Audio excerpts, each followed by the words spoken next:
Everyone talks about how, the most common thing with trauma is the flashbacks and the nightmares. Um, I don't sleep enough to get nightmares. I had them when it first happened. But I hadn't even really been having flashbacks. It's something you sort of like you carry it with you and it's in you, right?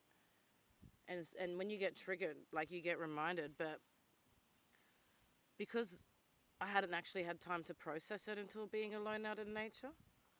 So it's like now I'm dealing with flashbacks now from everything that happened with my dad, from all of it, from the year before when I did year 10 to, when I got sent straight back there, how scared I was. And it's funny, they'll talk about how your memories will change and fade. And what I'm starting to understand more and more of trauma, there are things that you will never forget. It'll be so clear and there. But everything else around that just sort of fades out. And so you might not remember what they were wearing or what day it was or what time it was. But you remember the look in their eye and the things that they said and how you felt and that moment, the shift in you. And it's really important that you process it properly so that you don't carry it around with you your whole life. But because there's no awareness out there and there's no real help and we don't get the trauma out, rather than dealing with it and processing it, we end up holding it and adding to it and then just spinning right out. And it's all just mixed in with all this extra bullshit. And you finally come to a halt and it's all just there. Like I'm out in the bush trying to get out to the camp place. And the whole time I'm walking, I'm just going over everything my dad said and did during those 5 days when I was with him. All the should-haves, could-haves, would-haves, and all the shame and the guilt and the why didn't you do this? But this would have happened and this and this and this and like understanding now, trying to like actually piece it together now that I have an understanding of trauma and the nervous system and fight or flight and trauma responses and what fear actually does, and that I was a kid when it all happened and it all just sort of got frozen into me. And it's just like, had to go out there in that big wide world alone, because it doesn't matter how many people are around you if they don't get it. It's a different type of loneliness to what I'm in now. See, right now I'm lonely because there's no one, but at least I can breathe.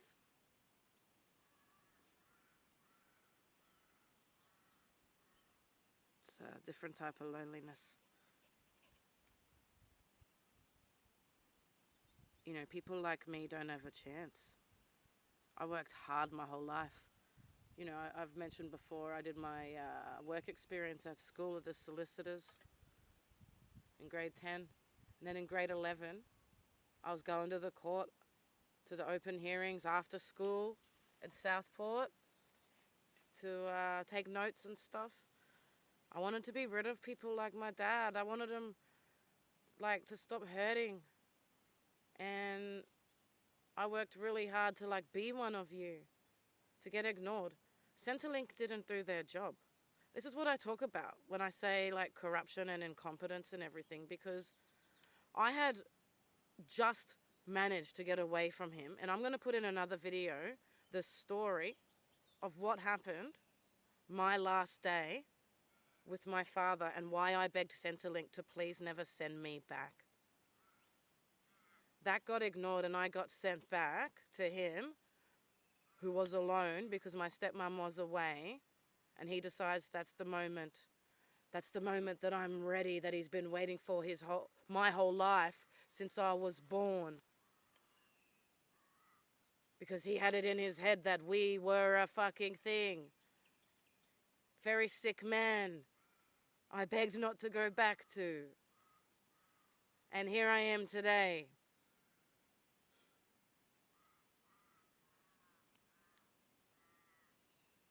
When your people don't do their jobs, people like me suffer.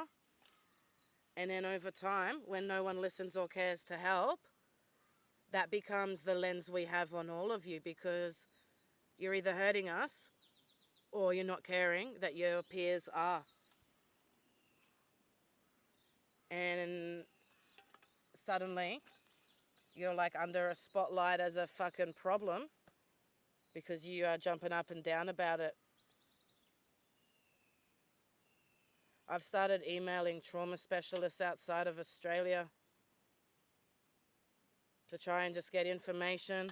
And some of them, I'm even asking if they'll provide like a service, like online, to help that's affordable to people who aren't rich in Australia. Because the help we have available is only for rich people. And there's only a few of them. And that's why they're not keen to get in. Like, if you talk to a trauma specialist in Australia, they know that mainstream needs to catch up. But you don't see any of them wanting to help them catch up. Because as soon as mainstream catches up and it's available to everyone, suddenly they can't charge $100,000 to give what everyone fucking needs down here.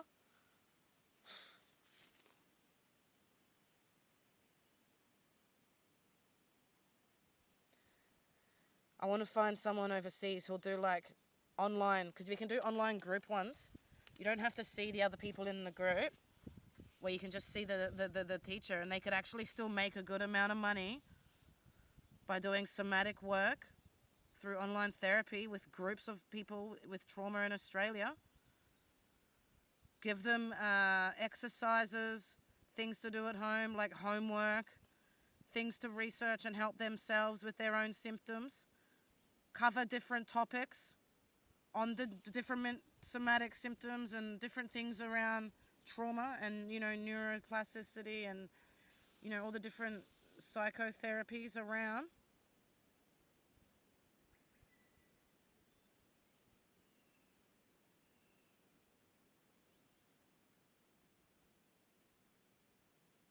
If you think I deserve punishing, or if you think I'm a problem, then all you are actually going to do is confirm that what I feel is accurate. If you care that this is happening, these mozzies are fucking with me. If you care that these things are happening, you'll go against the grain. You'll use your voice, your position, your title, and do your job. And make the changes that are needed.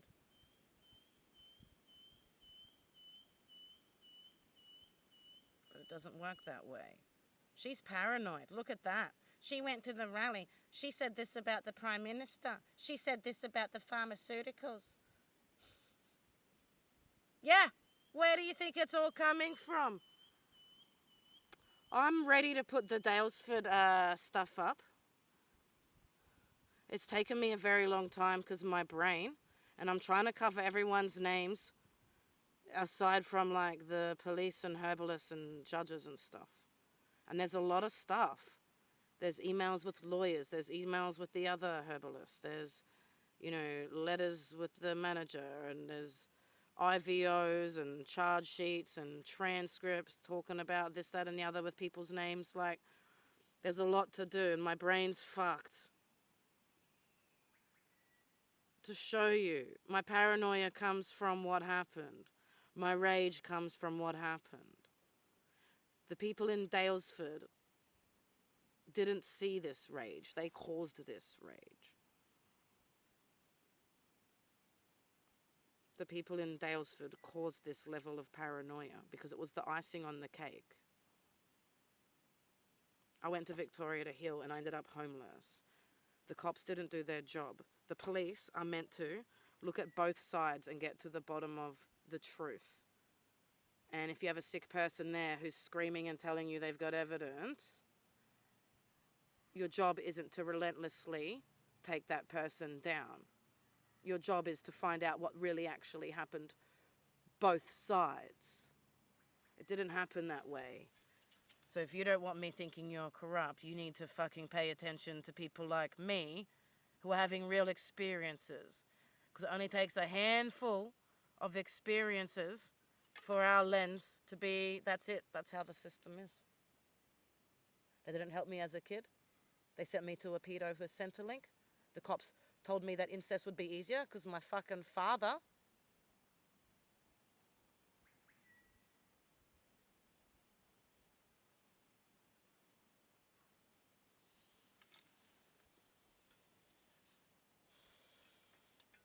You can't keep letting people down and expect them to trust you. It's really just what it comes down to.